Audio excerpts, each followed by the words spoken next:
ہر وقت ہر گھڑی لوگوں کو ظالموں کا خوف ستا رہا ہے، پتہ نہیں ہمارے ساتھ کیا ہو جائے گا، کیا نہیں ہوگا، کیا ہو جائے گا۔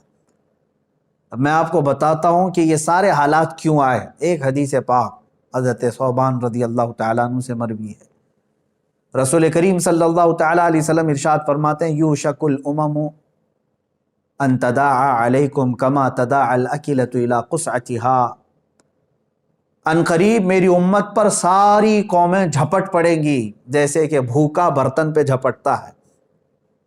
میری امت پر حضور صلی اللہ تعالیٰ علیہ وسلم فرماتے ہیں تم پر ساری امتیں جھپٹ پڑیں گی، ساری قومیں جھپٹیں گی، سب تمہیں نشانہ بنائیں گی، سب تمہیں ٹارگٹ کریں گی جیسے کہ بھوکا برتن پہ جھپٹ پڑتا ہے۔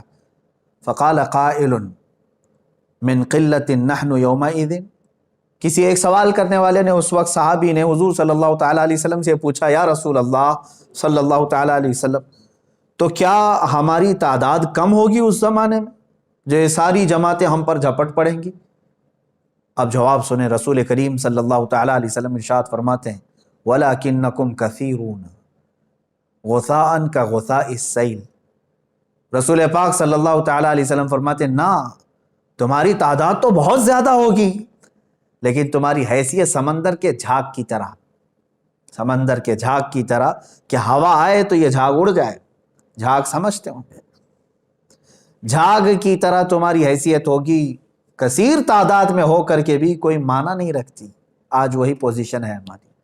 آگے کی حدیث میں ہے اللہ تبارک و تعالیٰ کے حبیب صلی اللہ تعالیٰ علیہ وسلم یوں ارشاد فرماتے ہیں وَلَيَنزِعَنَّ اللَّهُ بِكُمُ الْمُحَابَةَ مِنْكُمْ، حضور پاک صلی اللہ تعالیٰ علیہ وسلم ارشاد فرماتے ہیں کہ تمہارے دلوں سے اللہ تبارک و تعالیٰ، جو تمہارے اوپر اللہ تعالیٰ نے ایک رعب رکھا ہے کافروں کے اوپر، وہ رعب ہٹا دے گا، تمہارا رعب ختم کر دیا جائے گا۔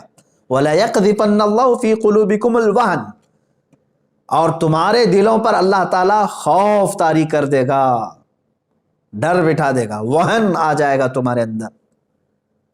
جو پہلے سے دشمنان اسلام تم سے جو خوف رکھتے تھے وہ خوف ختم کر دیا جائے گا اور تمہارے دلوں میں وہن پیدا کیا جائے گا۔ پوچھا گیا وہن کیا ہے؟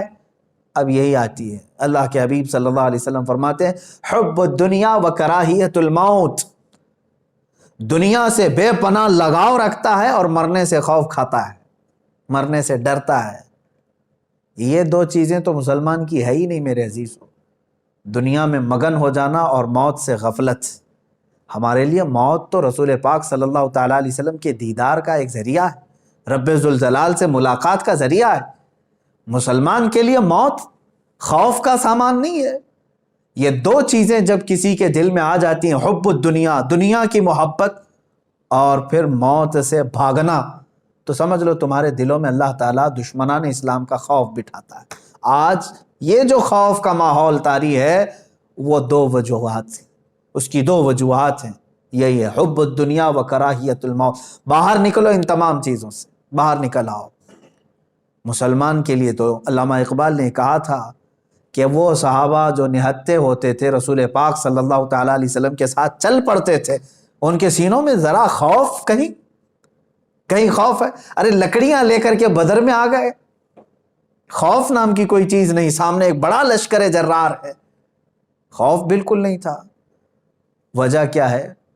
دیکھیں جب موت کا اور مرنے کا ڈر ساری طاری ہو جاتا ہے تو ہزار ہیلے بہانے اور مصلحتوں میں گھر جاتا ہے، پھر وہ بے غیرت ہو جاتا ہے، وہ ہر چیز کو برداشت کرنے لگ جاتا ہے، جیسے آج ہماری حالت ہے، ہر چیز کو برداشت کرنے لگ گئے، ہر چیز کو۔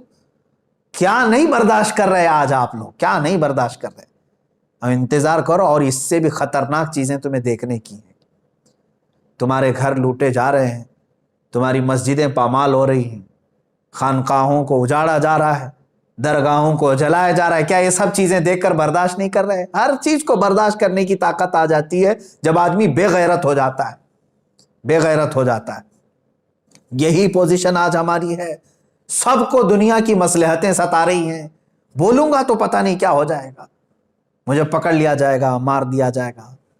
صحابہ اکرام جو نکلتے تھے رسول کریم صلی اللہ تعالیٰ علیہ وسلم کے ساتھ، ان کا مطلب یہ نہیں تھا کہ ہم نکل پڑیں گے راستے میں اور ایک بڑی چیز بنا لیں گے، جائیں گے تو مال غنیمت ملے گا اور پھر گھر بنا لیں گے. نہیں، علامہ اقبال نے کہا ہے شہادت ہے مطلوب و مقصود مومن، نہ مال غنیمت نہ کشور کشائی. وہ تو شہادت کو دیکھتے ہوئے نکل پڑتے تھے اور جہاں جاتے تھے رب تعالیٰ ان کے لیے راستے کشادہ فرماتا تھا. اور آج جو ڈر کا ماحول ہے، خصوصاً میں علماء سے کہوں گا، علماء کاملین آج بھی، ایک سروے کے مطابق میں آپ کو بتاؤں صرف ہندوستان میں 3 لاکھ سے زیادہ مسجد ہیں جو رجسٹرڈ ہیں، باقی اس کے بارے میں مجھے نہیں معلوم. تو اتنے علماء بھی تو ہوں گے، اور جو غیر امام ہیں وہ کتنے ہیں؟ اور بڑی تعداد، لاکھوں کی تعداد میں علماء اسلام موجود ہیں. میں بڑے ادب کے ساتھ کہتا ہوں قابل علماء موجود ہیں. ہو سکتا ہے ان کو بہت ساری مصلحتوں نے گھیر رکھا ہے، بعض حالات ان کے بھی ایسے آ گئے کہ قوم نے بولنے سے روکا، کمیٹیوں نے روک دیا، معاشی حالات نے بولنے سے روک دیا. لیکن اے گروہ علماء، ان تمام بندشوں سے باہر نکل آؤ. اس لیے کہ میں آواز لگاتا ہوں علماء کو کہ ہم وارث ہیں فضل حق خیر آبادی کے، ہم وارث ہیں کفایت علی کافی کے. ہمارے اندر بزدلی نہیں آنی چاہیے، ہمارے اندر خوف اور ڈر کا ماحول نہیں آنا چاہیے. ڈرنے والے اور خوف کھانے والے وہ دشمنان اسلام ہیں. اللہ تبارک و تعالیٰ تمہارا رعب ان کے سینوں پر ڈالے گا. آپ نکلو. اب میں ہندوستانی مسلمانوں سے کہتا ہوں کہ اور کیا کیا چیزیں برداشت کرو گے؟ مجھے بتاؤ، اپنے دل پر ہاتھ رکھ کر کے بتاؤ، کیا اس سے بھی زیادہ خطرناک حالات تم دیکھنا چاہتے ہو؟ تم نے کیا نہیں دیکھا؟ چند سالوں پہلے ہماری مسجدیں شہید ہوئی تو آواز اٹھاتے رہے، کئی لوگ شہید بھی ہو گئے ایک مسجد کے نام پر. لیکن اب کے حالات دیکھیں، غیرت مار دیا انہوں نے.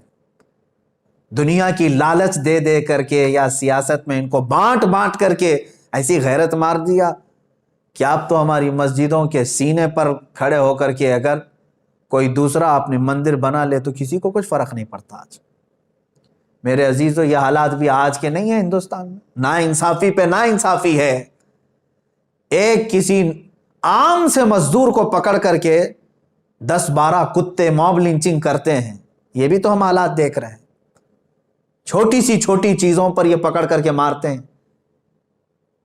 اور ابھی قریب میں ایک حافظ قرآن کو مار ڈالا انہوں نے. اس طرح کے حالات ہم دیکھتے آ رہے ہیں. یہ ظلم پہ ظلم ہوتا جا رہا ہے. میرے عزیزو، ایسے ہی حالات تھے جب کفایت علی کافی رحمۃ اللہ علیہ اٹھے تھے، عنایت احمد کاکوروی رحمۃ اللہ تعالیٰ نے، فضل حق خیر آبادی رحمۃ اللہ علیہ، یہ اٹھے تھے. اور تمہیں میں یہ بھی بتا دوں کہ ہندوستان کی آزادی کی آواز اٹھانے والے وہ علماء ذوی الاحترام تھے. ان کی زبانوں میں اللہ تبارک و تعالیٰ نے وہ طاقت عطا کی ہے کہ یہ انقلاب لا سکتے ہیں، انقلاب لا سکتے ہیں. لیکن اس کے لیے شرط 2 ہی چیزیں ہیں، 2 ہی چیزیں. آج لوگ جو شکایت کر رہے ہیں، بہت سارے لوگ یہ کہتے ہیں کس بیس پر آپ بول رہے ہیں، آپ کے آگے پیچھے کیا ہے، کون کھڑا ہے؟ ہم سے یہ سوال کرتے. ایمان والے اس طرح کا سوال کریں گے؟ اور اس طرح کی باتیں کہنا کہ آج دیکھیں دشمن پورے اکٹھا ہو رہے ہیں، تنظیمیں بنا رہے ہیں، مارچ پہ مارچ کر رہے ہیں، حکومتیں ان کے پاس ہیں، سیاست کے پورے اثر و رسوخ لے کر بیٹھے ہیں، ڈپارٹمنٹ لے کر کے بیٹھے ہیں، کورٹ لے کر کے بیٹھے. پتہ نہیں تمہیں کون ان تمام باتوں سے بزدل بنایا. اگر یہ تمام خیالات تمہارے ذہن میں آتے ہیں تو ایک مرتبہ میرے آقا صلی اللہ تعالیٰ علیہ وسلم کے وہ چہیتے صحابہ جو ابھی صرف 4000 کی تعداد میں تھے اور کسرا جیسے سپر پاور کو ختم کرنے کے فیصلے کر رہے تھے، فتح کرنے کی باتیں کر رہے تھے. قیصر و کسرا معمولی بات ہے، قیصر و کسرا کو فتح کرنے کی بات کر رہے ہیں. کون لوگ؟ مدینہ طیبہ میں حضور پاک صلی اللہ تعالیٰ علیہ وسلم کے پیچھے نماز پڑھنے والے وہ صحابہ جو دن بھر ایک کھجور کی گٹلی پر رہتے ہوں. کون سی طاقت تھی ان کے پاس، کون سی قوت؟ وہ ایمانی قوت تھی، ایمانی قوت. انہیں یقین کامل تھا کہ رب ذوالجلال کی مدد آئے گی ہمارے ساتھ، کیونکہ ہم حق پر ہیں. علماء ذوی الاحترام کو میں یہی بات بتانا چاہوں گا. آج اور کس قدر آپ بزدلی کے ساتھ جینا پسند کرو گے؟ کیا یہ حالات آپ کو اچھے لگ رہے ہیں آج ہندوستان بھر کے؟ میں آپ کو یہ بات بتا دوں کہ رسول پاک صلی اللہ تعالیٰ علیہ وسلم کے انہی جانثاروں کو چیک کرنے کے لیے ایک صاحب آئے تھے دیکھنے کے لیے. ایک صاحب آئے اور انہوں نے یہ دیکھنے کے لیے کہ محمد صلی اللہ تعالیٰ علیہ وسلم نے کتنی طاقت جمع کر لی. جیسے ابھی ہمارے آگے پیچھے لگ گئے ہیں کہ ان کے پاس کتنا فنڈ آ رہا ہے, کتنی تنظیمیں آ رہے ہیں, اتنی باتیں کر رہے ہیں. ہاں, چیکنگ پہ لگے ہوئے ہیں. وہاں حضور پاک صلی اللہ تعالیٰ علیہ وسلم کے پاس چیکنگ کے لیے ایک شخص آئے اور یہ دیکھنے کے لیے کہ انہوں نے کتنا ہتھیار جمع کیا, کیا کیا ہے, جو قیصر و کسریٰ کو فتح کرنے کی بات کر رہے ہیں, اس زمانے کی سپر پاور تھی. تو بہت غور سے معائنہ کیا, لیکن ایک ہی چیز نظر آئی جو واپس جا کر کے اس قاصد نے اپنے آقاؤں کو بتایا تھا, عروہ بن مسعود ثقفی. کیا چیز دیکھا جانتے ہیں؟ اذان ہو رہی ہے, رسول پاک صلی اللہ تعالیٰ علیہ وسلم وضو کے لیے بیٹھے ہیں, صحابہ ارد گرد پورے کھڑے ہو گئے. حضور پاک صلی اللہ تعالیٰ علیہ وسلم وضو کے لیے پانی لیتے ہیں ہاتھ میں, کلی فرماتے ہیں, جیسے کلی فرماتے ہیں آپ کی کلی کا ایک قطرہ بھی زمین پہ نہیں گرتا. صحابہ اپنے دامن پھنسار لیتے ہیں, کسی کے ہاتھ میں, کسی کے دامن میں, اور حضور پاک صلی اللہ تعالیٰ علیہ وسلم کا پورا وضو ہو جاتا ہے, ایک قطرہ بھی زمین پر نہیں. وہ سارے صحابہ لے لیتے, اپنے چہروں سے مل لیتے تھے, اپنے جسم پہ مل لیتے تھے. عروہ بن مسعود ثقفی وہ واپس جا کر کے اپنے آقاؤں کو خبر کرتا ہے, کہتا ہے یقیناً محمد صلی اللہ تعالیٰ علیہ وسلم نے بہت بڑی فوج تو نہیں جمع کی, لیکن ایسے دیوانے بنائے ہیں کہ یہ ادب تو میں نے قیصر و کسریٰ کے دربار میں بھی نہیں دیکھا جو محمد کے دیوانوں میں دیکھا ہے. وہ ان کے وضو کے قطروں کو زمین پہ گرنے نہیں دینا چاہتے, کہاں ان کے خون کے قطرہ گرنے دیں گے. ان کے اندر وہ جانثاری ہے. میرے عزیزو, یہی ایک چیز دیکھ کر کے ساری دھرتی ہل گئی تھی کہ رسول پاک صلی اللہ تعالیٰ علیہ وسلم کے دیوانے ایسے ہیں کہ ان کا ہی تو یہ نعرہ تھا کہ مرد حق باطل کے آگے مات کھا سکتا نہیں, سر کٹا سکتا ہے لیکن سر جھکا سکتا نہیں. وہ نکلتے تھے.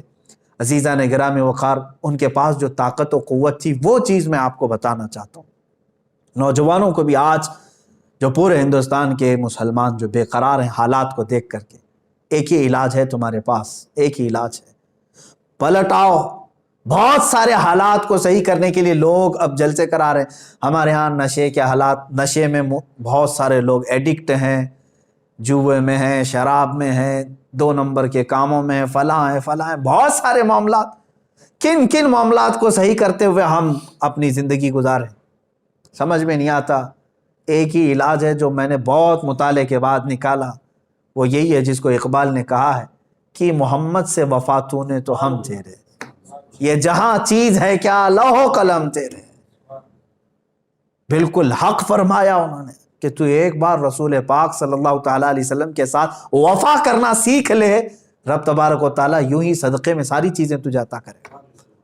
اخلاق کی درستگی بھی تمہارے پاس آئے گی. عشق رسالت محمد صلی اللہ علیہ وسلم یہ ایک ایسی دولت ہے, حضور کی محبت ایک ایسی دولت ہے جو تمہیں ہر گناہ سے بھی دور کر سکتی.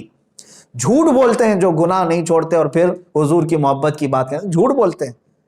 ورنہ حضور کا سچا عشق جب دل میں آتا ہے نا, کیا ہوتا ہے جانتے ہیں؟ حضرت انس فرماتے ہیں صحابہ تو سچا عشق کرتے تھے حضور سے. ابھی شراب حرام نہیں ہوئی تھی مدینہ طیبہ میں. حضرت انس رضی اللہ تعالیٰ عنہ فرماتے ہیں ایک جگہ کعبہ خانے میں شراب کے مٹکے پیالے میں بھر بھر کر کے لوگوں کو سرو کرتا تھا, دیتا تھا. شام کا وقت تھا, شراب کے پیالے میں پیش کر رہا تھا لوگوں. اچانک مدینے میں اعلان ہونے لگا. ایک اعلان کرنے والے منادی نے کہا اللہ کے نبی صلی اللہ تعالیٰ علیہ وسلم پر قرآن کی آیت نازل ہوئی کہ آج سے شراب حرام ہے. یہ اعلان ہو رہا تھا گلیوں میں. حضرت انس فرماتے ہیں جس کے ہاتھ میں جہاں پیالہ تھا وہیں سے چھوڑ دیا, کسی کے ہونٹوں تک گیا تھا تو وہیں سے چھوڑ دیا. یہ نہیں سوچا کہ جا کر کے حضور سے سن لے پہلے بات صحیح ہے کہ نہیں صحیح ہے.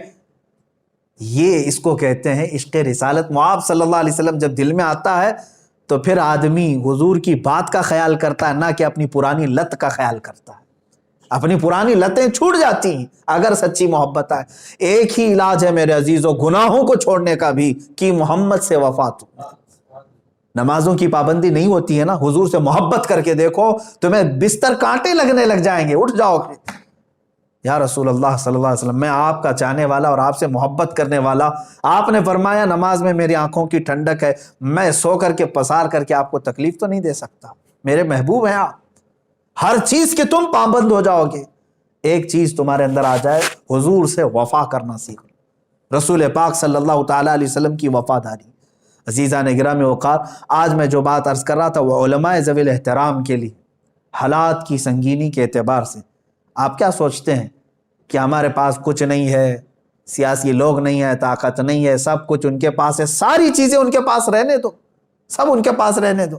میرے عزیزو، پہلے بھی ایسا ہی رہا ہے، حضور صلی اللہ تعالیٰ علیہ وسلم نے دعوت شروع فرمائی، صحابہ نہتے رہے، سب کچھ ان کے پاس تھا۔ ارے بدر کے میدان میں رات بھر طبلے بج رہے تھے، رقص و سرور کی محفلیں ہو رہی تھی، اور گوشت بھونے جا رہے تھے، اور ادھر صحابہ اکرام رضوان اللہ تعالیٰ علیہ مجمعین بغیر چپل کے ہیں، اکثر کے ہاتھ میں تلواریں نہیں ہیں، سونے کے لیے ان کے پاس کوئی چیز نہیں ہے، سب کچھ ہونے کے باوجود بھی رب ذوالجلال نے فتح یابی کسے عطا فرمائی، پوری تاریخ جانتی ہے۔ اب اس کے لیے ہونا کیا چاہیے تمہارے پاس؟ ہونا کیا چاہیے؟ وہ دو چیزیں ہیں جن کو اقبال نے کہا ہے، دو بہت عظیم تلواریں ہیں تمہارے پاس، یقین محکم عمل پہ ہم، جہاد زندگانی میں ہیں یہ مردوں کی شمشیریں۔ دو چیزیں تمہارے پاس اگر آ گئی، پختہ یقین اللہ کی ذات پر اور میرے رسول پاک صلی اللہ تعالیٰ علیہ وسلم کی ذات پر، کہ میں کسی اور کا کتا نہیں، میں رسول پاک صلی اللہ علیہ وسلم کا وفادار ہوں۔ حضرت سفینہ رضی اللہ تعالیٰ عنہ ایک صحابی ہیں، وہ جنگل میں گئے تھے، راستہ بھٹک گئے تھے، ایک شیر دہاڑتا ہوا آ گیا، شیر، جنگل کا شیر دہاڑتا ہوا آ گیا، تو جیسے ہی وہ قریب آیا تو حضرت سفینہ نے کیا فرمایا جانتے ہیں؟ اس صحابی نے کہا انا مولا رسول اللہ صلی اللہ علیہ وسلم، اتنا کہا میں رسول اللہ کا غلام و خادم ہوں۔ وہ شیر دم ہلاتا ہوا وفادار کتے کی طرح آپ کو مدینے تک چھوڑ گیا۔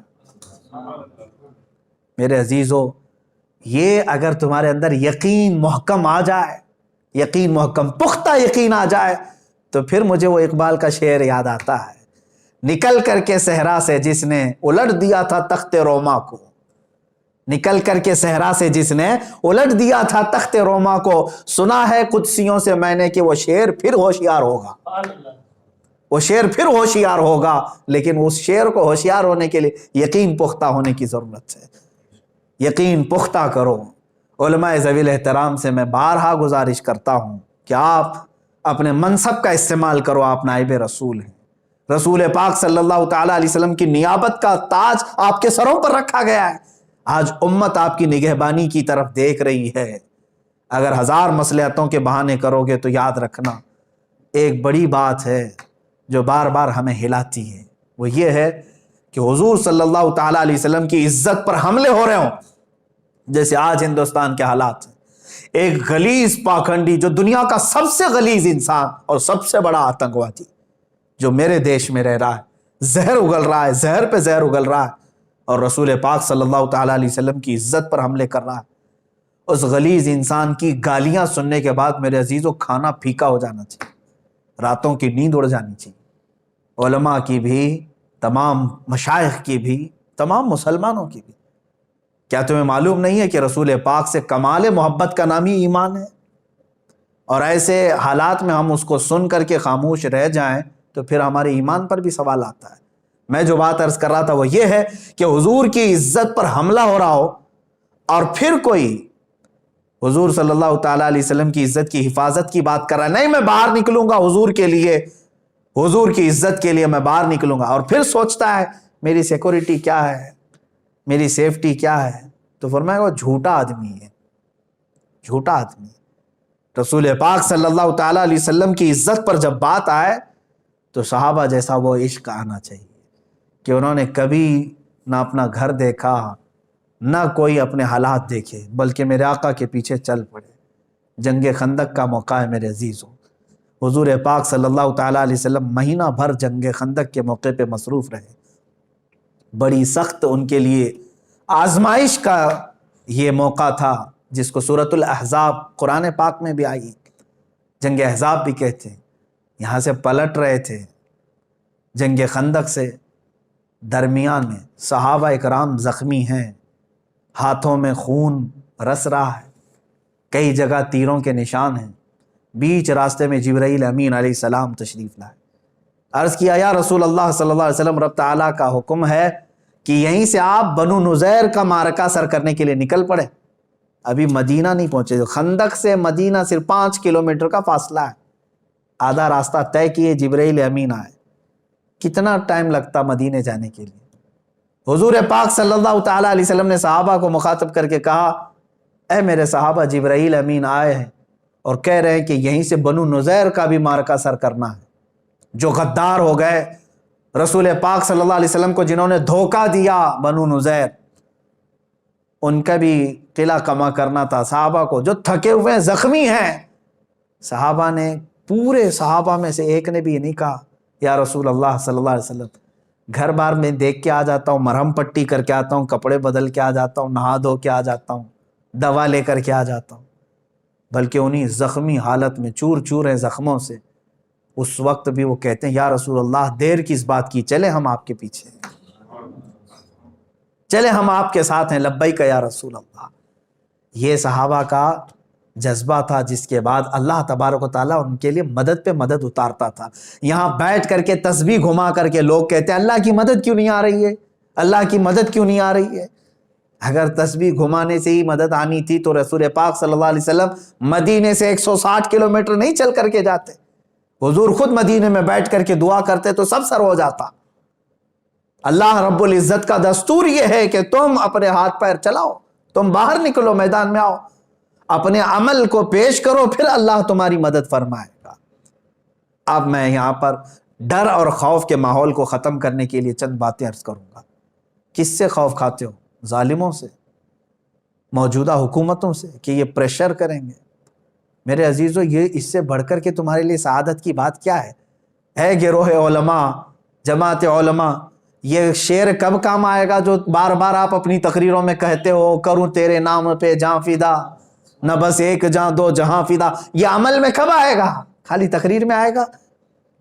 لوگوں کے جذبات اور ان کے نعروں کے لیے آئے گا؟ اگر موقع آ گیا تو چلو، حضور کے نام پر جان فدا کرنا ہے تو چاہے وہ حکام کے ہاتھ سے ہو یا جیل کے سلاخوں سے ہو یا پھانسی کے پھندے سے ہو۔ حضور پاک صلی اللہ تعالیٰ علیہ وسلم کی عزت پر جب بات آ گئی ہے تو ہونا تو یہی چاہیے تھا کہ کلیجہ پھٹ جائے۔ آج اتنی غلیظ گالیاں سننے کے بعد آدمی آپے سے باہر ہو جاتا ہے۔ میرے عزیزو، آپ کے باپ کو اور ماں کو کوئی گالی دے دے تو آپ برداشت نہیں کرتے، پولیس اسٹیشن بعد میں جاتے ہیں، پہلے ہی اس کے ساتھ آپ پتہ نہیں کیا کیا معاملات کر جاتے ہیں۔ یہاں مجھے حیرت ہو رہی ہے، افسوس ہے اس بات۔ یہ باتیں میں اس لیے عرض کر رہا ہوں کہ اب مجھے امید نہیں رہ گئی کہ یہ حکومت وقت ہمارا کچھ سنے گی، اس لیے کہ جگہ جگہ پردرشن، جگہ جگہ پروٹیسٹ، FIR، کیا نہیں کر لیا ہم لوگوں نے۔ سب لوگ گہار لگاتے تھک گئے۔ یہ صاف اپنا بتا رہی ہیں موجودہ حکومتیں کہ ہم ایسے غلیظ پاکھنڈیوں کی حمایت میں، اگر یہ ان کی حمایت نہیں کر رہے ہوتے تو یہ کھلے سانڈ کی طرح گھوم رہے ہوتے آج۔ یہاں تو ایسا ہے کہ موجودہ حکومت کے کسی ایک منسٹر پر کوئی کامیڈی کر لے تو اسے جیل ہو جاتی۔ کروڑوں مسلمانوں کے رسول صلی اللہ تعالیٰ علیہ وسلم کی کردار کشی وہ بار بار کر رہا ہے۔ ایسا بھی نہیں کہ چھپ کر کے فیک ID سے کیا، ارے پریس کلب آف انڈیا میں بیٹھ کر کے کر رہا ہے، کھلے عام۔ اس کو اجازت کیسے ملتی ہے، پرمیشن کیسے ملتی ہے، اور کھلے عام وہ چندہ کرتا ہے۔ حد ہو گئی۔ وہ ہندوستان کے سمویدھان کو بدلنے کی بات کرتا ہے، اور دوسری شخصیات کو بھی نہیں چھوڑا اس نے۔ گاندھی جی کو گالیاں دیتا ہے، امبیڈکر کو گالیاں دیتا ہے، سائی بابا کو گالیاں دیتا ہے، APJ عبد الکلام کو تو کہتا ہے وہ دیش دروہی تھا۔ یہ سب چیزیں سن کر کے بھی حکومت کا نظریہ اب آپ کو نہیں سمجھ میں آ رہا؟ اب آپ کو نہیں لگ رہا ہے؟ کیا یہاں سے انصاف کی امید رہ گئی آپ کو؟ اس لیے میرے عزیزو، یہاں سے انصاف کی امید نہیں، اب اللہ رب العزت ہی ہمیں عدل عطا فرمائے گا۔ رب ذوالجلال کی بارگاہ، یہ تمہارا امتحان ہے، تمہارا امتحان ہے، یاد رکھ لینا۔ اللہ تبارک و تعالیٰ تمہیں آزمائے گا۔ اب یہ چیز دیکھ کر کے مجھے ایسا لگتا ہے اسپین کے جو حالات تھے وہ یہاں دہرائے جا رہے ہیں۔ چند دنوں پہلے ہم نے دیکھا تھا، ہمارے مطالعے میں ایک مضمون آیا بھی تھا کہ یہاں کی ایک کٹر واد تنظیم اسپین جا کر کے معائنہ کر کے آئی تھی، دیکھنے کے لیے کہ 700 سال مسلمان وہاں تھے اسپین میں، کیسے ختم ہو گئے؟ یہ سب سروے کر کے آئے وہاں جا کر کے، یہاں کی ایک کٹرواد تنظیم جا کر کے سروے کر کے آئی، وہاں کے دانشوروں نے ان کو بہت ساری باتیں بتائی، جس میں سے ایک بات یہ بھی بتائی تھی کہ ہم نے سب سے پہلے مسلمانوں کے دلوں سے عشق رسول ختم کر دیا تھا، رسول پاک کو سیریس لینا ہم نے ان کو ختم کروا دیا تھا، علماء سے ان کو دور کر دیا تھا، ہم نے علماء کی نفرت ڈال دی تھی۔ اسی پر آج یہاں عمل کیا جا رہا ہے ہمارے ملک میں۔ دیکھو آج ہماری عوام علماء کے خلاف کیسی کیسی بکواسیں کرتی ہے، آج کے حالات میں بھی علماء کو ہی کوس رہے ہیں لوگ، مولانا لوگ کیا کر رہے ہیں، زکوٰۃ وصول کرتے ہیں بیٹھ جاتے ہیں، چندے کرتے ہیں بیٹھ جاتے ہیں، یہ سب تمہاری جو زبانیں لمبی ہو رہی ہیں علماء کے بارے میں، یہ بھی ایک سازش کے شکار ہو تم۔ میرے عزیزو ٹھیک ہے، علماء اگر کوئی سستی کر رہا ہے، بولنے کا ایک طریقہ ہوتا ہے، کیا آپ اپنے باپ کو ایسے ہی کہتے ہیں باپ میرا آج گھر میں کیوں بیٹھ گیا، ڈیوٹی پہ کیوں نہیں گیا؟ ادب ہے، تمیز ہے، سلیقہ ہے، پوچھا جاتا ہے کیا آپ کو کوئی تکلیف تو نہیں ہے، میں آپ کے ساتھ کھڑا ہو جاؤں، آپ بھی آگے آ جائیے۔ یہاں کے حالات دیکھ کر کے بھی مجھے یہی لگتا ہے کہ علماء سے ان کو دور کیا گیا ہے، بہت سارے تو ہیں علماء کی نفرت میں جی رہے ہیں آج۔ دوسری چیز عشق رسول کو ختم کرنے کا جو ایک بہت بڑا مشن چلایا گیا تھا وہ بھی یہاں پر چل رہا ہے۔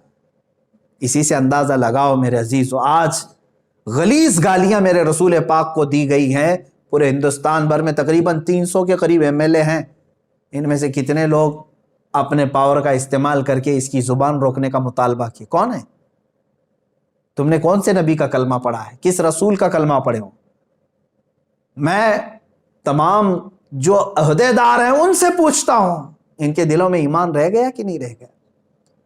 اب پھر میں آپ کو بتاتا ہوں، میں نے ایک جملہ کہا تھا، اگر اس وقت جو میں آواز اٹھا رہا ہوں، ظاہر سی بات ہے مجھے میرا انجام معلوم ہے، پھر بھی اللہ رب العزت کی ذات، رب ذوالجلال کی ذات جو چاہے وہی ہوگا۔ اگر رب تبارک و تعالیٰ چاہے میری حفاظت کے لیے، پوری دنیا میرا بال بیکا نہیں کرے گی، اور اگر اللہ رب العزت نے میری تقدیر میں لکھا ہے تو پھر وہ ایک دن کیا ایک گھنٹے میں بھی میرے ساتھ کچھ بھی ہو جائے گا، لیکن اس کو میں اپنے ساتھ فخر کے ساتھ لے جاؤں گا، اس لیے کہ ہمارا مقصد یہ شہادت ہے، مطلوب و مقصود مومن، جب تک جئیں گے حق بول کر کے جئیں گے انشاءاللہ، اپنی امت سے کوئی چیز چھپا کر کے نہیں جئیں گے، اور ظالموں کے خلاف آواز اٹھا کر کے جئیں گے۔ مجھے ان کی بات یاد آتی ہے، علامہ کفایت علی کافی رحمۃ اللہ علیہ، انگریزوں نے پکڑ کر کے جانتے ہیں رات کے وقت ان کے کپڑے اتار کر کے ان کے جسم پر استری پھیرتے تھے، گرم استری پریس پورے جسم پر لگاتے تھے، جب چمڑی جل جاتی تھی، ظاہر سی بات ہے پریس لگ جائے جسم پر چمڑی جل جائے، ایک عالم ربانی کی بات کر رہا ہوں، جب جسم جلتا تھا تو وہ انگریز نمک آپ کے جسم پر چھڑکتے تھے، اس جلی ہوئی چمڑی کے اوپر نمک چھڑکتے تھے، لیکن اس عالم باوقار نے، عالم حقانی نے ایک بار بھی ٹس سے مس ہونے کا فیصلہ نہیں کیا، کبھی ارادہ نہیں کیا، مسلسل کئی دنوں تک یہ تکلیف ان کو دی گئی۔ اس کے بعد مراد آباد کے بھرے چوراہے میں لا کر کے مجمع عام کے سامنے ان کو پھانسی پر لٹکایا جائے، جب ان کو لا کر کے سارے مجمع میں پھانسی دی جا رہی تھی تو مجمع تھا اس وقت بھی، لوگ کچھ رو رہے تھے کچھ دیکھ رہے تھے۔ کفایت علی کافی رحمۃ اللہ علیہ کے متعلق لکھا گیا ہے کہ جب وہ جا رہے تھے تو ان کی پیشانیوں پر ذرا برابر بھی کوئی فکر کے آثار نہیں لگ رہے تھے، خوشی سے جا رہے تھے۔ پھانسی پر لٹکنے سے پہلے ہی جانتے ہو آپ، انہوں نے میسج دیا تھا اپنی قوم کو کہ آخری مرتبہ ہے لوگوں سن لو، اگر ان کی آخری کوئی خواہش تھی تو صرف اتنی تھی کہ ایک بار رسول پاک کی شان میں نعت پڑھ لیں، جس کے لیے ہم نے زندگی گزاری۔ اور کیا کہا بھی کیا انہوں نے، اللہ اکبر، کوئی گل باقی رہے گا نہ چمن رہ جائے گا، پر رسول اللہ کا دین حسن رہ جائے گا، سب فنا ہو جائیں گے حشر تک، سب فنا ہو جائیں گے کافی وہ، لیکن حشر تک نام حضرت کا زبانوں پر چلن رہ جائے گا۔ یہ پورا کا پورا سسٹم لے کر کے بھی اسلام کے خلاف کھڑے ہو جائیں۔ ایک پاکھنڈی زہر اگل رہا ہے ایک جگہ گوفے میں بیٹھ کر کے، کیا سمجھتا ہے کہ اسلام کو ہلا دے گا؟ یاد رکھنا، اسلام یہ گڈی گڈے کا کھیل نہیں ہے، اس کی جڑیں تحت الثری میں ہے اور اس کی شاخیں اوج ثریا پر ہیں۔ الحمدللہ اسلام تیری نبض نہ ڈوبے گی حشر تک، تیری رگوں میں رواں خون ہے چار یار کا۔ یہ سب سسٹم لے کر کے بھی اسلام کا کچھ نہیں کریں گے، بس اتنا ہے کہ یہ اپنی غلاظت اور اپنی حیثیت بتانے کے لیے بار بار اس طرح کے آ جاتے ہیں۔ میں یہ کہنا چاہتا ہوں اے علماء ذوی الاحترام سے اور اے سنی مسلمانوں، خوف نہ کرو، ڈرو مت، حق بولنا سیکھو، مصلحتوں سے نکل آؤ۔ ایک دن موت آنی ہے نا ہماری، کیا اس میں بھی تمہیں شک ہے؟ ہو سکتا ہے کہیں چھوٹ جائے گی موت، ہو سکتا ہے بچ جاؤ، اس میں شک ہے؟ ہر ایک کو پتا ہے موت آنی ہے، لیکن کیا ہی اچھا ہوتا کہ حضور پاک کے عزت پر مر جائیں، دنیا سے جانا ہے نا، دنیا سے رسول پاک صلی اللہ تعالیٰ علیہ وسلم کے نام پر جائیں، یہ کتنے سعادت کی بات ہوتی۔ اور علامہ فضل حق خیر آبادی، اب بہت سارے لوگ مجھے بھی یہ کہہ رہے تھے جیل میں ڈال دیں گے اور وہ کر دیں گے، گرفتار کر دیں گے۔ میرے عزیزوں، ان تمام چیزوں کو تو بہت پہلے سے سوچتا ہوں، انتظار کرتے ہیں، کوئی مسئلہ نہیں ہے۔ مظفر کو مقید نہ سمجھ اے سیاد، میری اسیری بھی سنت آبائی ہے، ہمارا قید ہونا بھی ہمارے آبا و اجداد کی سنت ہے۔ علامہ فضل حق خیر آبادی، عنایت احمد کاکوروی، دو ایسے بزرگ ہیں میرے عزیزوں، جلیل القدر علماء ہیں، زندگی پوری ان کی کالا پانی میں سزا کے طور پر کٹ گئی، وہیں ان کی قبر ہے، جزیرہ انڈمان نکوبار، آج بھی علامہ فضل حق خیر آبادی رحمۃ اللہ علیہ کی وہیں قبر بھی۔ ایک باوقار عالم ربانی کو بغیر کسی قصور کے پوری زندگی وہاں ختم کرا دی گئی جیل میں، اور وہیں شہادت بھی پائی انہوں نے۔ اور پھر آج کے زمانے میں ہزار مصلحتوں کو ڈھونڈتے ہو تو میرے عزیزوں پھر ان کا نام کس زبان سے لیتے؟ اسی لیے میں کہتا ہوں علماء کو چاہیے فخر سے کہیں کہ ہم کفایت علی کافی کے وارث ہیں اور فضل حق خیر آبادی کے وارث، اور ان کا جو وارث ہوگا انشاءاللہ العزیز وہ تختہ دار کو بھی چومے گا اور جیل کی سلاخوں کو بھی محبوب کائنات صلی اللہ علیہ وسلم کے دیدار کا گھر سمجھے گا۔ ہاں، یہ بھی ہم نے بزرگوں سے سنا ہے کہ جب حکام سختی پر آ جائیں، ظالم تمہارے اوپر سوار ہو جائیں تو خوف نہ رکھنا، ڈرنا مت۔ ہوگا کیا ہے جانتے؟ امام احمد بن حنبل رضی اللہ تعالیٰ، اللہ علماء حق کی ایک ایسی مثال، جب ظالم پورے تخت کے ساتھ تھے، حکومت کے ساتھ تھے، سب ان کے ساتھ تھا۔ امام احمد بن حنبل کے زمانے میں ارے خلیفہ اسلام بڑا طاقتور ہوا کرتا تھا، آپ نے فتویٰ اس کے خلاف دیا تھا، اور جو حق تھا اہل سنت و جماعت کا موقف وہ دیا تھا۔ اس پاداش میں بادشاہ نے قید کیا آپ کو، خلیفہ نے، ایک بار نہیں، تین لوگ آئے، خلیفہ کے بعد اس کا بیٹا ہے، اس کے بعد اس کا، 3 بادشاہ بدلے، تینوں نے قید کیا، اور امام احمد بن حنبل کو جبہ اٹھا کر کے کوڑے مارنے کا حکم دیا تھا۔ کوڑے لگوائے جاتے تھے، کوڑے ایسے کہ ایک کوڑا آج کے زمانے میں لگ جائے تو چمڑی تمہاری کوڑے سے لگ کر کے آ جائے گی۔ امام احمد بن حنبل 4 اماموں میں سے ایک امام ہے۔ ایک مرتبہ کا واقعہ ملتا ہے کہ جلاد جب کوڑے لگا رہا تھا، بدن کھلا تھا، تہبند بدی ہوئی تھی، لنگی صرف، تہبند نیچے کھسکنے لگ گئی، کھلنے لگ گئی۔ کوڑوں پر تو آپ روتے نہیں تھے، چلاتے نہیں تھے، تہبند جب نیچے اترنے لگی، سطر کھلنے لگا تو آپ کو غم ہو گیا، کیا میں بے سطر ہو جاؤں گا؟ حق بات کے لیے میں نے آواز اٹھائی تو کیا رب تبارک و تعالیٰ مجھے بے سطر کر دے گا، بے آبرو ہو جاؤں گا؟ اتنا آپ کے ذہن میں خیال آیا اور رونے لگے۔ اچانک جلاد نے دیکھا غیب سے 2 ہاتھ آئے اور ان کی تہبند کو پکڑ لیا، 2 ہاتھ برآمد ہوئے اور ان کی تہبند کو پکڑ لیا۔ پھر امام احمد بن حنبل خوشی سے کھڑے ہو گئے، جلاد کو کہا تو اپنا آپ کام جاری رکھ۔ میرے عزیزوں، کس کے ہاتھ تھے؟ کون آیا تھا؟ جب ظالم اپنے پوری طاقت دکھانے کے لیے سر پر آ جائیں، کوڑے بھی ماریں، تو یاد رکھنا میرا بھی یہ وجدان کہتا ہے وہ کسی اور کے ہاتھ نہیں، وہ صرف رسول اللہ کے ہوں گے، میرے آقا صلی اللہ تعالیٰ علیہ وسلم کی مدد نازل ہوگی۔ تو اگر اللہ رب العزت نے آپ کے پاس زبان دیا ہے اور آج کے زمانے میں سوچنے اور سمجھنے کی قوت دیا ہے، تو آج امت بڑی قسم پرسی کے عالم میں ہے، آج ہمارا مستقبل داؤ پر لگا ہوا ہے۔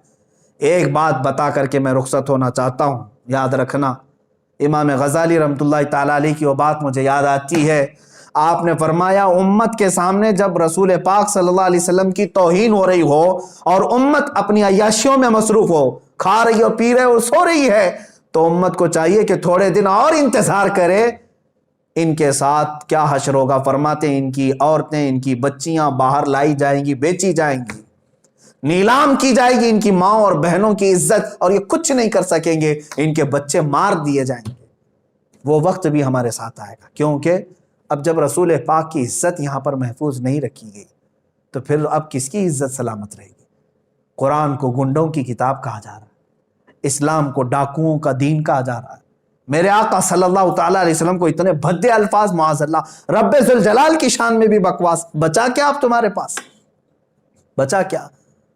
ہمارے پاس جو کچھ بھی ہے جینے کے لیے میرے عزیزو، یہ ظالم دنیا والے سمجھتے ہوں گے یہ اتنا کیوں چلا رہے ہیں، انہیں معلوم نہیں ہے اسلام میں اور دیگر مذاہب میں فرق کیا ہے۔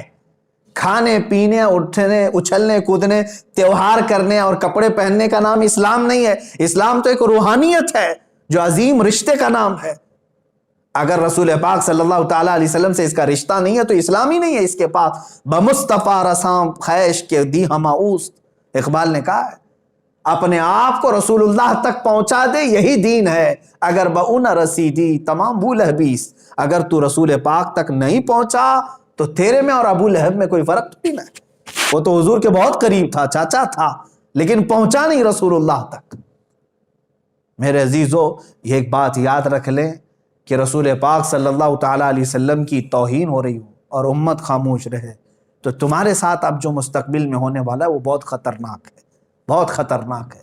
آج اگر بیدار نہیں ہوئے تو پھر تم بہت دنوں تک پچھتاؤ گے۔ معاذ اللہ رب العالمین، ایک شخص نے یہ تحریر لکھ کر کے کہا تھا، سعودی عرب میں جدہ کے کچھ گھروں میں مسلمان بچے باہر پڑھنے کے لیے گئے اور واپس آ کر کے اپنے ماں باپ سے پوچھتے ہیں ہو از دا محمد، معاذ اللہ رب العالمین۔ انہوں نے بچپن سے وہاں پڑھایا۔ اس ایک رائٹر نے ایک تحریر لکھ کر کے کہا تھا کہ اے مسلمانوں، شاید تمہارے ساتھ بھی یہی ہو جائے کہ دشمن ہر جگہ سے تمہارا ایمان اور تمہارے عشق رسالت کا دشمن ہر چیز سلب کرنے کے لیے تیار ہے، اور ایک بڑی بات، ایک بڑی خانقاہ، ہماری معظم خانقاہ ہندوستان کی، ان کے سجادہ نشین، اللہ رب العزت ان کی عمر دراز فرمائے، حضرت نے مجھ سے ایک بڑا جملہ کہا، میں بطور نصیحت کرتا ہوں۔ وہ رو رہے تھے بات کرتے کرتے، کہہ رہے تھے کہ جب رسول پاک صلی اللہ تعالیٰ علیہ وسلم کی اتنی توہین ہو گئی تو اب یہاں جینے کا مزہ کیا ہے، کھانے میں کیا مزہ رہ گیا ہے۔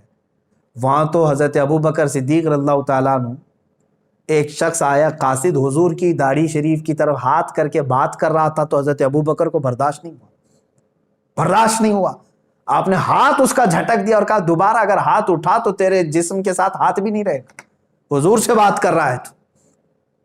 یہ ان کا جذبہ تھا۔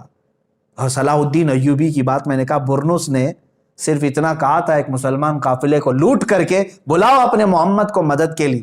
حضرت صلاح الدین ایوبی کو جب یہ بات پتہ چلی کہ ایک عیسائی جرنل نے میرے آقا کے بارے میں ایسا جملہ کہا ہے تو جانتے ہیں 2.5 سال تک صلاح الدین ایوبی بستر پر نہیں سوئے، 2.5 سال تک بستر پر نہیں سوتے تھے، اور اپنے پیر لمبے نہیں کیا اور کہا کہ جب تک اس گستاخ رسول کو پکڑوں گا نہیں میں تب تک بستر پر نہیں سوؤں گا۔ آج ہمارے حالات کیا ہیں؟ سارے عیش مزے سب تو ویسے ہی چل رہے ہیں۔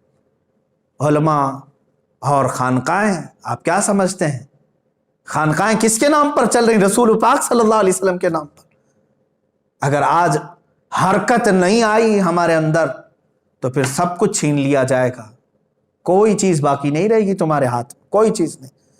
مٹتے ہوئے بھی ہم نے دیکھا ہے بہت سارے لوگوں کو، تاریخیں ختم ہو جاتی ہیں، قومیں پوری کی پوری ختم کر دی جاتی ہیں اگر میرے آقا صلی اللہ تعالیٰ علیہ وسلم سے وفاداری نہیں کی۔ میں آپ سے پوچھتا ہوں، مسلمانوں سے بھی، علماء سے بھی، ارے زندگی بھر رسول پاک کا نام لے لے کر کے کھاتے رہے، زندگی بھر انہی کا صدقہ تو کھاتے رہے، جب میلاد آئے تو حضور کے نعتیں، قصیدے، سب ہماری تقریریں، ہماری زندگیاں حضور کے نام پر ہی تو کھا رہے ہیں۔ آج جب رسول پاک کی شان پر ہرزہ سرائی ہو رہی ہے تو ہماری حرکت دیکھی جائے گی. امتحان کا وقت ہے، یہ ہمارے امتحان کا وقت ہے. میں آج یہاں عام طور پر میسج دیتا ہوں پورے علماء، ایک ساتھ آواز اٹھاؤ، ایک ساتھ آواز اٹھاؤ. یہ نہیں کہ اکا دکا آدمی کوئی کہہ رہا ہے، نہیں، ہر ایک کی ذمہ داری ہے، ہر ایک کی ذمہ داری ہے. ابھی پولیس پرشاسن مجھ سے یہ سوال کر رہے تھے کہ مولانا بہت مسلمان ہیں ہندوستان میں، آپ ہی کو کیوں تکلیف ہو رہی ہے؟ یہ سوال عجیب ہے. میرے عزیزوں، میں نے یہی کہا کہ مجھے دوسروں کا مطلب نہیں ہے، میں سب کا ٹھیکہ لے کر نہیں بیٹھا، لیکن مجھے درد ہوا، میں آواز اٹھایا. میں یہاں سے یہ کہنا چاہتا ہوں کہ سارے مسلمانوں کو درد ہو آواز اٹھائیں کہ یہ بند کیا جانا چاہیے، یہ ناٹک بند کیا جائے، اور ایسے لوگوں کو کھلے عام نہیں چھوڑا جانا چاہیے، پاگل کتوں کو اندر بند کر دینا چاہیے. یہ آواز کیوں نہیں اٹھاتی حکومت وقت سے؟ یہ مطالبہ کیوں نہیں کیا جاتا؟ سخت سے سخت ایکشن لینے کا مطالبہ کیوں نہیں کرتے؟ میرے عزیز، میں مانتا ہوں علماء اپنے تئیں سب کر رہے ہیں، میں کسی کا انکاری نہیں ہوں. الحمدللہ ہماری خانقاہیں اپنے لیٹر پیڈ سے احتجاج کر رہی ہیں، یا میدان میں آ کر کے احتجاج کر رہی ہیں، یا اپنی تقریروں سے احتجاج کر رہے ہیں، لیکن اس آواز کو مؤثر بنائیں. وہ مؤثر بنانے کے لیے اپنے دلوں سے خوف نکال دیں. اس لیے کہ میرے آقا صلی اللہ تعالی علیہ وسلم نے فرمایا افضل الجہاد کلمۃ الحق عند السلطان الجائر، سب سے افضل جہاد ظالم بادشاہ کے سامنے حق بات کرنا. آج تمہارے پاس یہی موقع ہے، حق بات بولو اور سر چڑھ کر کے بولو. اس لیے کہ ہم اپنے گھر کی بات نہیں کر رہے. عزیزان گرامی وقار، بات بہت طویل ہو گئی. آج کے حالات کے اعتبار سے میں پورے لوگوں کو یہ کہنا چاہوں گا، مستقبل تمہارا بہت خطرے میں ہے. نہ سنبھلو گے تو مٹ جاؤ گے. اے ہندی مسلمانوں، تمہاری داستان تک نہ رہے گی داستانوں میں، تمہاری داستان تک نہ رہے گی داستانوں میں. تم اگر صرف خرافات میں رہ گئے آج، واہیات میں رہ گئے اگر آج، تو پھر یاد رکھو تمہارا سخت ترین سوال ہوگا، تم سے سخت ترین پوچھ تاچھ ہوگی اللہ کی بارگاہ میں. رسول کریم صلی اللہ تعالیٰ علیہ وسلم کی عزت کی خاطر تم کیا کرتے تھے، یہ سوال تو ہوگا میرے عزیز. علماء سے بھی ہوگا، مشائخ سے بھی ہوگا، جوانوں سے بھی ہوگا، سب سے ہوگا. ہاں، جو بات میں کہہ رہا تھا وہ بیچ میں بھول گیا. بڑی خانقاہ کے بڑے بزرگ ہیں، اللہ انہیں سلامت رکھے، انہوں نے ایک بات یہ کہا کہ مولانا اب تو مجھے ایسا لگ رہا ہے کہ بزدلی ایسی چھا گئی ہے کہ اب تو شادیاں ہماری ہوں یا ہم اپنے بچے پیدا کریں کس کام کے. میں نے کہا حضرت ایسی مایوسی کی بات کیوں کر رہے ہیں؟ کہا اس لیے کہ شرم آتی ہے اور حیا آتی ہے کہ آج حضور پاک صلی اللہ تعالیٰ علیہ وسلم کو برسر عام گالیاں دی جا رہی. اب تک ایسا نہیں ہوتا تھا، چھپ کر کے فیک آئی ڈی میں کوئی بول دیا، ادھر سے ادھر کہیں کتابوں میں یا کوئی چھوٹا موٹا ادھر ادھر، لیکن اب پوری حکومت کی پشت پناہی کے ساتھ اس کو ساری مدد فراہم کی گئی ہے. ارے باڈی گارڈ ہیں پورے جس کے آس پاس، اور اس سے زہر اگلوایا جا رہا ہے. تو حضرت نے یہ فرمایا کہ اب ہمارے سامنے جب اس قدر غلاظت بکی جا رہی ہے تو پھر اس طرح کی بزدل بچے پیدا کر کے کیا مطلب، کیا رہ جاتا ہے. لیکن میرے عزیزو، یہ بہت بڑی بات ہے. اگر اسی طرح سے تم بزدل رہو گے تو ایک بات یاد رکھ لینا، منتشر ہوگے تو کستوں میں صفایا ہوگا، متحد رہو گے تو کہلاؤ گے مومن و غازی. انشاءاللہ العزیز رب تبارک و تعالیٰ کی مدد آئے گی، ضرور آئے گی. 100% سے بھی زیادہ ہمیں یقین ہے کہ مولا ہماری مدد فرمائے گا. لیکن شرط یہ ہے ان کنتم مؤمنین، تم رسول پاک سے وفا کرنا سیکھ جاؤ. تم ساری چیزیں، غلط چیزیں چھوڑو اور کہو ابھی امی فدا کا یا رسول اللہ، اے اللہ کے رسول میں اپنا سب کچھ آپ پر نثار کرتا ہوں، قربان کرتا ہوں. دیکھو پھر اللہ کی مدد کیسے آئے گی. رب تبارک و تعالیٰ کہنے سننے سے زیادہ ہمیں عمل کی توفیق عطا فرمائے. رسول کریم صلی اللہ تعالیٰ علیہ وسلم کی بارگاہ میں ہم سب کو مولا تعالیٰ سرخرو رکھنے کی توفیق عطا